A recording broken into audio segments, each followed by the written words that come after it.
to Fossil ABG's first drawing video. I'm Pam Granger Gale, co-author and illustrator of our recently published book, A Beachcomber's Guide to Fossils. Today we're going to learn to draw the Columbian mammoth, and that fossil is found commonly along the southeastern United States coastlines. We need a clean area to draw on. You need pencils. I recommend a 2B and a 4B, and in the video I'll show a 6B because 4B and 6B are very soft leads. You need erasers, one that's very clean and one that's already loaded with graphite for blending. You need a stump, a tortillon, or a finger, also helpful for blending. And then for the final part of our drawing, we need some colored pencils. So let's get started. Here's the Columbian mammoth. Here's a 4B pencil I'm using to draw an oval on end. Draw a larger oval for the shoulder area. Draw a squarish circle for the hindquarters. Then draw rectangles for the legs. Round them out. Don't make them perfect squarish rectangles, but round them out because these are legs. The front legs on the left side of the mammoth are longer in appearance, and the back legs will be shorter. That gives the idea of perspective and space.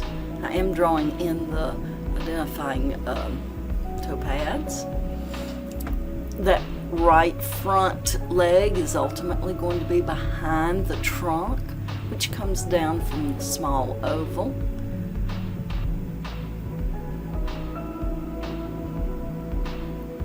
I'm drawing an eye, which is a circle. The left eye is a circle. The one on the left is an oval because it's on the side of the head. The tusk curve up over the head, make a blunt point, and then come back, leaving space. Do the next trunk curving out into space, almost touching the other tip. Join those shapes to give Mr. Mammoth some body muscles. With a clean eraser, erase any of the lines that are intersecting, not worrying too much about how clean you erase. Now drawing. Time for those soft lead pencils, 4B and 6B, and your stumps. Using your pencil on the edge, lay in some medium value. I start with the head, which is on the left, and work to the right. When you're near something like the tusk, please color carefully and shade carefully because the tusks are white.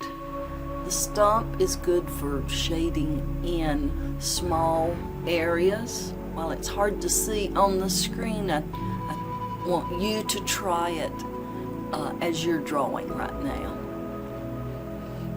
And color in the inside of the ear, that's the darkest part. I laid in some shadow on that right edge of that front leg because it shows that the body is behind it. Go dark on the right rear leg. That's one of the darkest parts of our drawing to show that it is the farthest away. And continue shading from the left to the right. That helps prevent smudging as you go along. It'll save a lot of erasing at the end also.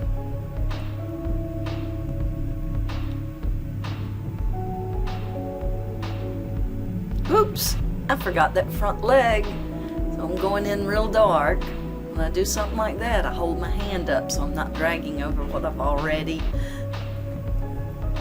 valued in.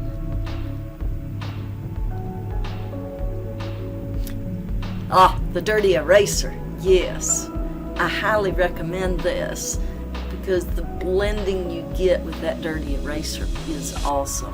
When you see it in person, very hard to see, just like this tiny stump on this video. The clean eraser. Use that to clean out the outside edge of that ear. And next we're going to be adding in some detail lines along the trunk, because the trunk is a big, huge muscle and it moves, and the mammoth skin has lots of wrinkles. So get creative, but follow the form of Mr. Mammoth.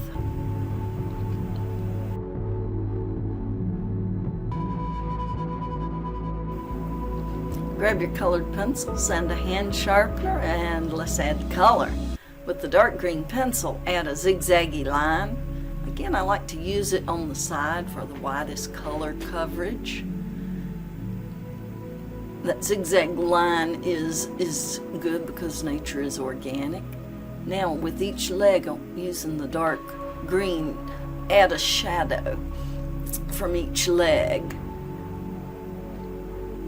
And then each of those leg shadows is going to merge into a generic, bigger shape to indicate the mammoth's body.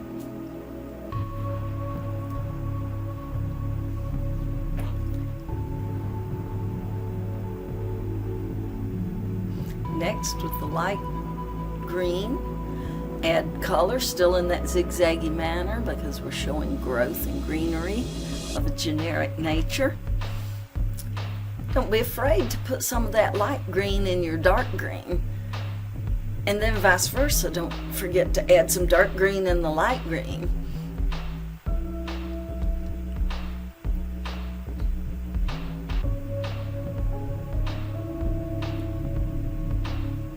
Now with the blue, we're going to work in the sky, and turn your paper horizontal and color in small strokes inside the tusk. We don't want to get too vigorous and go over any of the white tusk. Right here I'm drawing fairly hard. I'm tracing around the tusk so I don't, again, go inside it. My ultimate goal is to work in a horizontal manner once I get around the small areas. I turn the paper around for ease of coloring along the top edge of Mr. Mammoth, and then start doing long horizontal strokes, and I'm bearing down fairly hard here.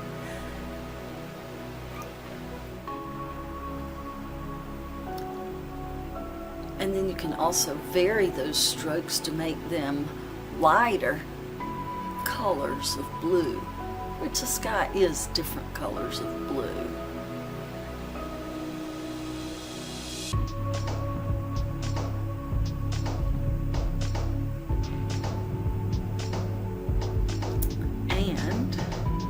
Add some finishing touches. I'm using white, which is a great blender, but again, it's hard to see on the video. Do some little touch-ups to make your drawing the best. We appreciate you joining in and drawing along with us on our first drawing video. The Fossils ABG team would love to see your mammoth drawings, so please share it on our Facebook and our Instagram pages at Fossils ABG. Until we draw again, this is Pam. Keep the creative spirit.